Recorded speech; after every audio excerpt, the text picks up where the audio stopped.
It's been 6 months since I moved to the edge of town. Not into the suburbs, but well beyond them. My place sits on a lonely dirt road about 2 miles past the last gas station. Surrounded by thick woods and silence, it's the kind of place people either dream about or fear. I was the former, at least in the beginning. After years in the city, endless honking, shouting, sirens at 2 a.m. The idea of total quiet was a relief. I needed to reset, to breathe, and this old one-story cabin seemed like the perfect place. No neighbors, no noise, just me and the trees. The nights were dark here. I mean, really dark. No streetlights, no distant glow from nearby houses. When the sun dropped, it was just blackness. And the quiet. Too quiet sometimes. The first knock happened a month ago. It was a Wednesday night. I remember because I had just finished watching an old documentary and was about to make some tea. Around 11:30 p.m., I heard a knock at the front door. Just 3 soft raps. Not frantic, not aggressive. Just there. It startled me more than I expected. I hadn't had a single visitor since I moved in, not even delivery drivers. They always left packages at the edge of the driveway. And again, I live far out. There's no foot traffic here, no lost tourists. I peeked out the front window. Nothing. Porch light showed only the steps, the gravel path, the trees. I opened the door. Cold air spilled in, but there was no one there. Assuming I was just hearing things, or maybe something fell against the door, I went back to the kitchen. Then a second knock. 3 soft raps. I froze. Still no doorbell, just knocking. I turned the porch light off this time and crept toward the door, hoping the dark might give me a clearer view. Slowly, I pulled the curtain back from the side window. Nothing, but I felt it then, that weird pressure in the air. Like the air was too thick, like something was holding its breath just outside. I couldn't explain it, but the hairs on the back of my neck stood up like they knew something I didn't. No more knocks that night. The next morning I checked the door, the porch, even around the house. No footprints, no marks, no signs that anyone, or anything, had been there. And since there had been a bit of rain that night, I should have seen footprints if someone walked up to the door. I told myself it was probably an animal, a raccoon maybe, or a prank, but again, no one lives nearby. Closest neighbor is over a mile down the road, and she's a 70-year-old widow who barely leaves her house. So I let it go. But a week later it happened again. This time I was in bed, nearly asleep. Knock, knock, knock. I sat straight up, listened. My heart was racing before I even reached the window. Again, no one. This time I didn't open the door. I just watched. Porch light on, motion lights in the driveway, no movement, but I swear.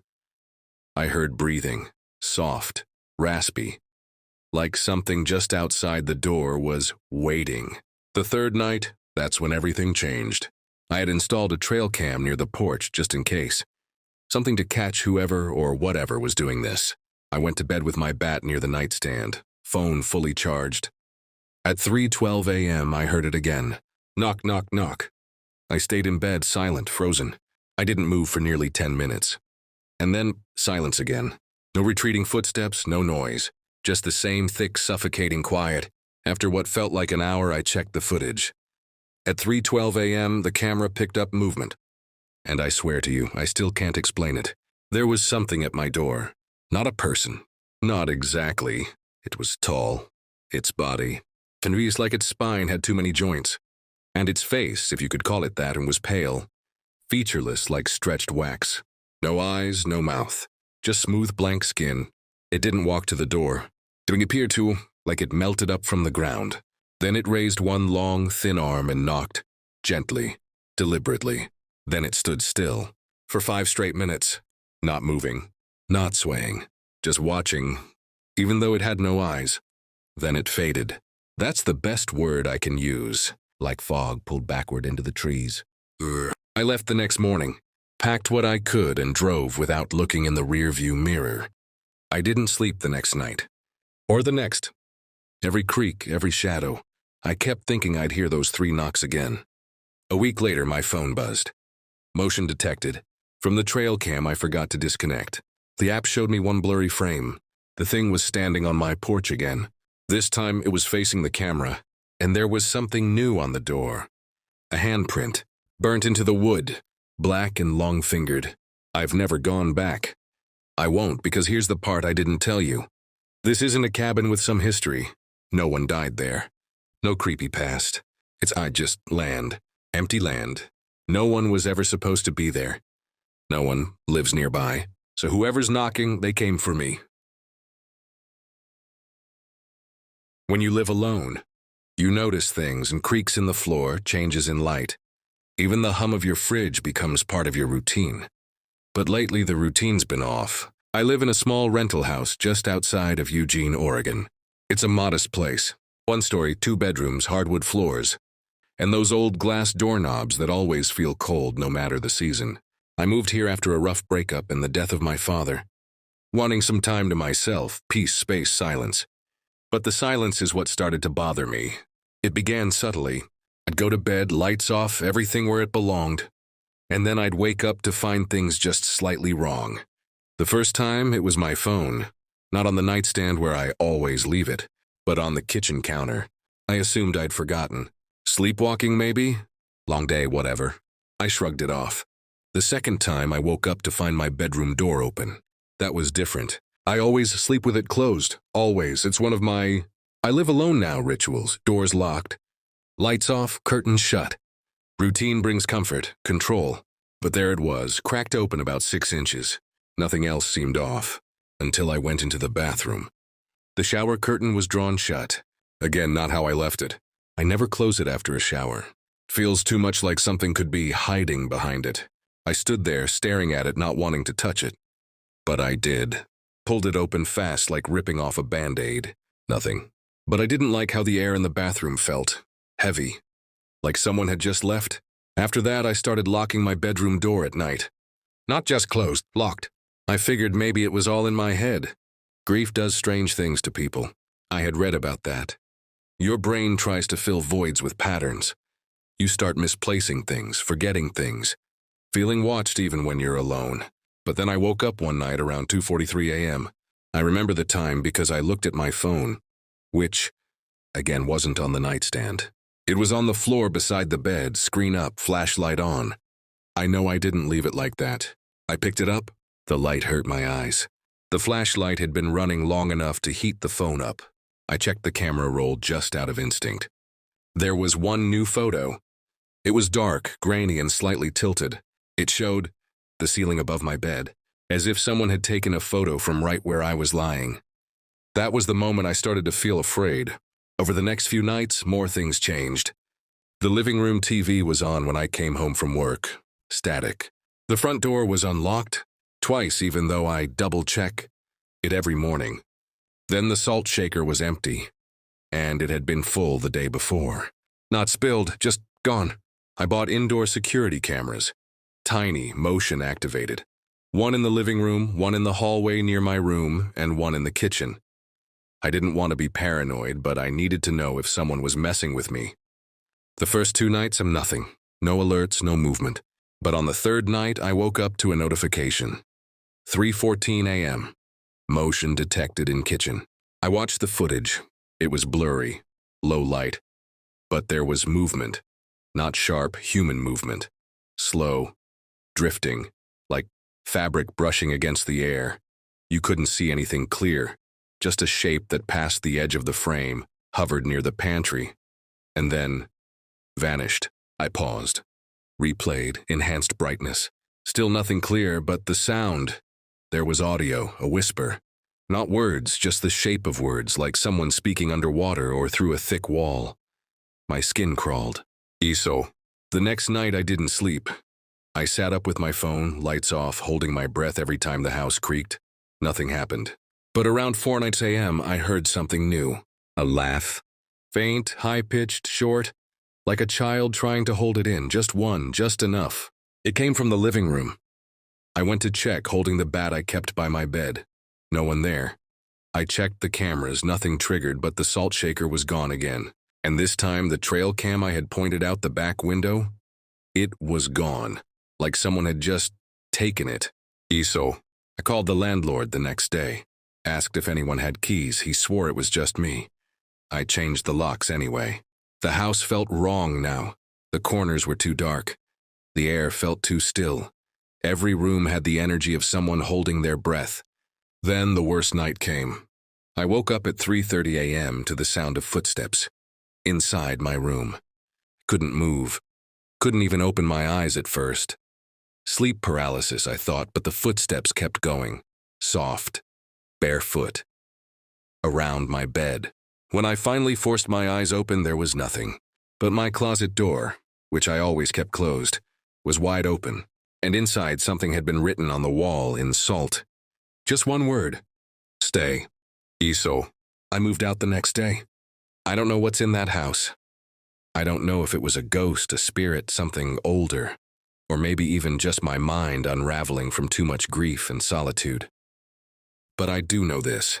I wasn't alone. Not for weeks. And every night I stayed there, something grew bolder, moving closer, becoming more present. I keep waking up to things moved in my house. But now, in a new apartment across town, locked up tight, everything stays in place. And that's what scares me most. Because if I didn't follow me, then it's still there, in that little rental, waiting for the next person to move in. I've never liked basements. Even as a kid, the idea of being underground, trapped beneath, the weight of your own house always made me feel uneasy. Shadows move differently down there. Sounds echo longer. It's like the basement isn't part of the house at all, but something beneath it. Older, quieter, waiting. So when I bought this house just outside Cincinnati, 1960s colonial with creaky floors and a cold stone basement, I told myself I'd keep it locked up and use it for storage only. That was the plan. The first time I heard anything strange was just a few weeks after I moved in. It was around midnight. I was brushing my teeth, half asleep, when I heard something muffled through the floor vent. It sounded like talking. I paused, turned the faucet off, and I swear I heard my own voice. It was faint, warped like it was coming through an old tape, but unmistakably me. Same inflection, same tone, and I was saying something I couldn't remember ever saying aloud. Don't go down there yet. It's not ready. The sound cut off as soon as I leaned down to listen closer. I didn't sleep that night. The next day I convinced myself it was just the old heating system. Pipes groaning. Maybe a recording left by the previous owner. I tried to play it off, but curiosity started eating at me. So I checked the basement. Nothing unusual.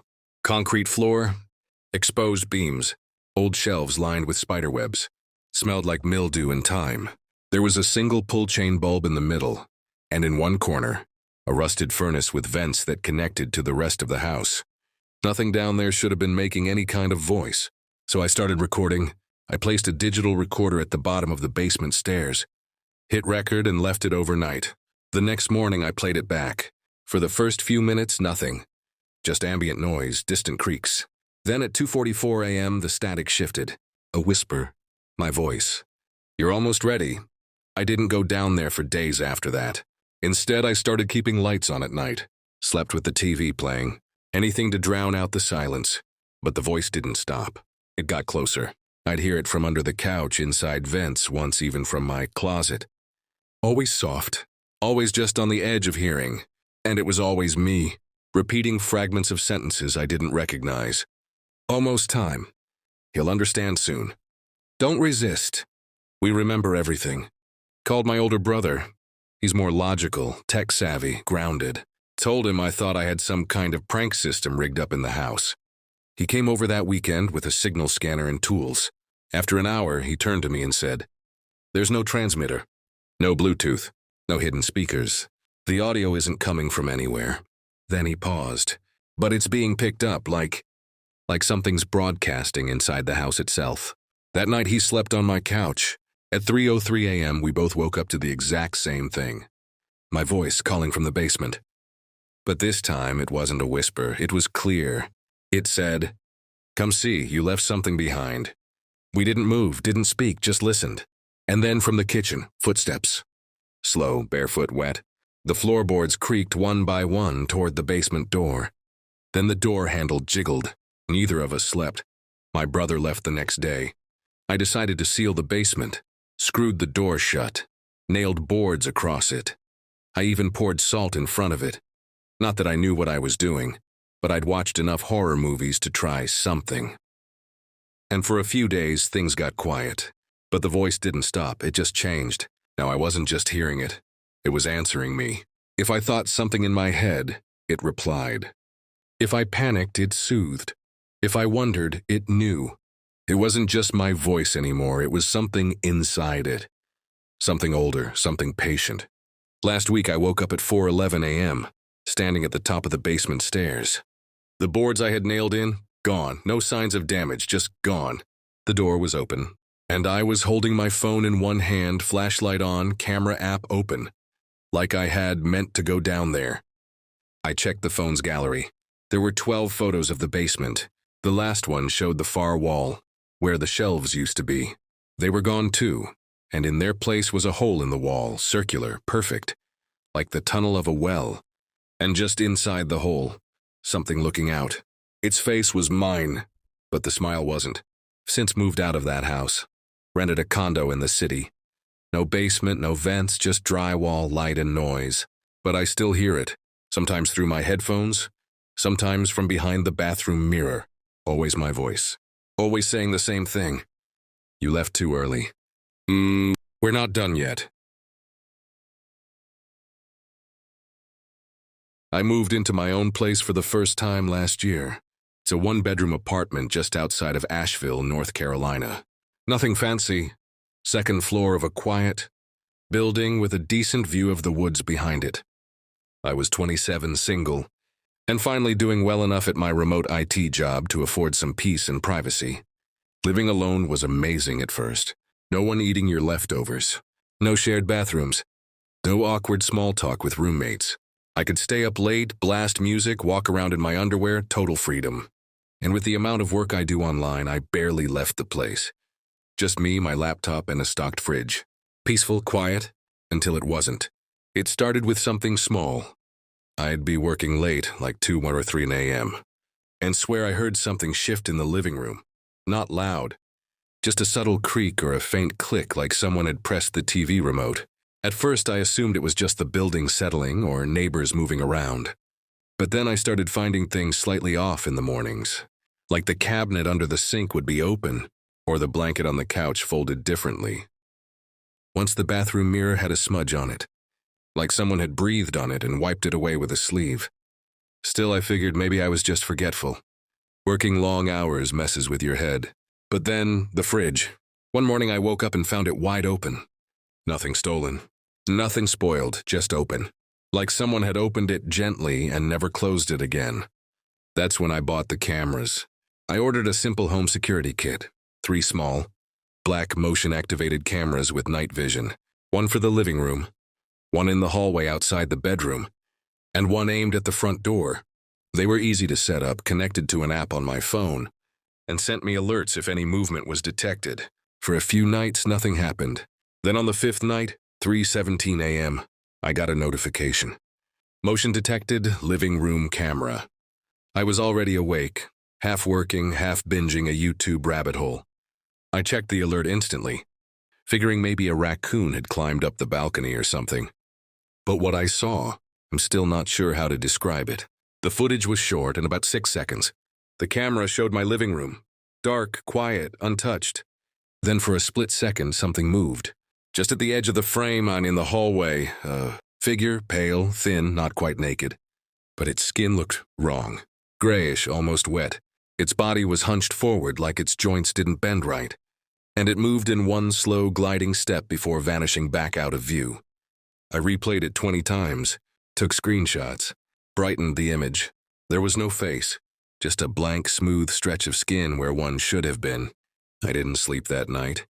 The next morning, I checked the entire apartment. Nothing. No signs of a break-in, no scratches, no footprints. And the front door was still locked, from the inside. I even called the apartment manager and asked if someone could have gotten in somehow. He said no. I was the only one with a key, and the door logs didn't show any entries from the master. He offered to send someone to check the windows. I said no, I didn't want anyone else in there now. Not after that. Instead, I added 2 more cameras. One pointed directly at my bedroom door, one watching the kitchen. I stayed up every night after that. 4 days later, the footage got worse. This time I wasn't awake. I had finally passed out from exhaustion around midnight. When I woke up at 6 a.m., I had 2 new alerts. You was 6 a.m., the rain's 3 a.m. The first one showed my bedroom door opening. Very slowly, no one visible, no sound.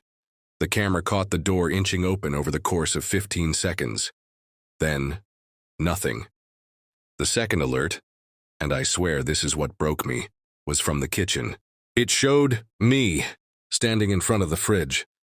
Except I have no memory of it. I wasn't sleepwalking. I've never sleepwalked. I was wearing the same shirt I had gone to bed in, but in the footage, my body wasn't right. I stood too still, shoulders slouched, head tilted at a weird angle. Then I turned, stared directly at the camera, and smiled. That wasn't my smile. I deleted the footage, every frame. I don't know why. It just felt wrong to have it saved. That day I left and stayed at a friend's place for the weekend. Didn't tell them the full story. Just said my apartment creeped me out lately. They laughed it off. I didn't. When I came back Monday morning, I knew I'd made a mistake. All the cameras were off. Batteries dead. Even the wired ones. The app showed they had all gone offline around 4:11 a.m. And inside the apartment, everything felt off. The air was heavier, like the pressure had changed. Like the apartment had been holding its breath while I was gone. And in the middle of my living room floor, my toothbrush, just sitting there, perfectly clean, bristles still wet. I moved out 2 weeks later, broke the lease, ate the penalty, found a new place in the city, top floor. No woods, no basements, no cameras either. I'm done with cameras. Because here's the part that keeps me up at night. A week after I moved out, I got an email from my old security app. The subject line, motion detected, apartment 204. Attached was a 7-second clip. My old bedroom, dark, quiet. Then the door opened, and something crawled in as backwards, bent too long. It turned to face the camera. And in my voice, my exact voice, it whispered, "This isn't your home anymore. But you're still inside." I grew up in a small town in Montana, the kind of place where people still wave at each other on the road, and the sound of wind through the trees is part of the daily soundtrack. There's beauty in that kind of quiet, simplicity, but sometimes, when the wind blows just right, it doesn't sound like the trees anymore. I moved back to take care of my mom's old farmhouse after she passed. It had been in the family for 3 generations, nestled at the edge of a thick pine forest that always seemed darker than it should be. I figured I'd fix it up, maybe rent it out or sell it later. I've lived alone before. I wasn't afraid of silence or being by myself. But that house, it didn't feel empty. The first few nights were uneventful. Cold floors, creaky doors, the usual stuff with an old home. The wind out there never really stops, especially at night. It whips through the trees and rushes around the corners of the house, like it's trying to find a way in. Around night 5, I was getting ready for bed when I heard something that made me freeze. A sound from the woods. A voice. Faint, distant, just one word. Eric. That's my name. I turned off the bathroom light and listened. Nothing. Probably the wind, I thought. Or maybe an animal. The forest plays tricks on you. I went to bed a little uneasy, but convinced it was just my imagination, until it happened again, and again. Always at night. Always just after midnight. Always the same voice, soft, breathy, like it was calling out from inside the trees. I stopped sleeping well, started leaving lights on, checking all the locks twice. I even set up an old audio recorder app on my phone, just to prove to myself that there was nothing there. But on the 6th night, the recording picked something up, a whisper, a pause. Then clear as day, Eric, open the window. Except my window had already been open when I woke up. Wide open, though I remembered shutting it. The floor beneath it was wet, like something had been standing there, dripping. I started looking into the property's history. Turns out the forest behind the house had a reputation, even among the locals. Stories of voices in the wind dated back over 100 years. The old hunters talked about being lured off trails by someone calling their name. A couple of hikers went missing in the 90s and never found. Everyone just blamed it on the woods, animals, the cold, misadventure. But now I wasn't so sure, because the voice was getting closer. About 2 weeks in, I stopped going outside after dark. I kept the windows shut and locked. Curtains drawn, lights on. Still, it didn't stop. Now I could hear footsteps on the porch at night. Sometimes the front door handle would jiggle, softly, like someone was trying not to wake me. Then came the knocking. 3 soft knocks on the window beside my bed. I didn't look. I couldn't. My heart was in my throat, and then the voice said, "I'm already inside." That broke me. I packed a bag the next morning and stayed with my cousin in town for a few days. He's a rational guy, works in construction, not one for ghost stories. When I told him what I'd heard, he didn't laugh. He told me something his father used to say. The forest out here doesn't echo, it answers. Tuito pasiamai. I didn't want to go back, I really didn't. But something drew me back. Maybe the guilt of leaving, or just needing to face it. I went during the day, brought a friend with me. Everything looked normal. Until we checked the attic. Neither of us had ever been up there. The door was stiff, like it hadn't been opened in years.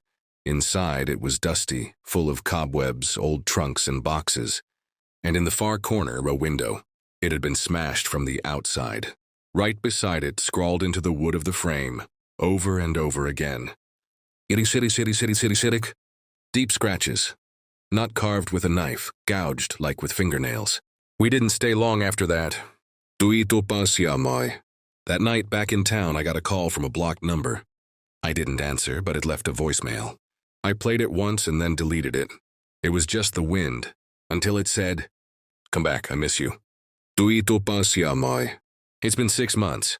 I never went back to the house, sold it to a company that tears down old properties for land development. Good riddance. But sometimes when the wind picks up outside my apartment window, I still hear it, faint low. "Eric!" And I pray it's just the wind. Because if it's not, who knows where I live now?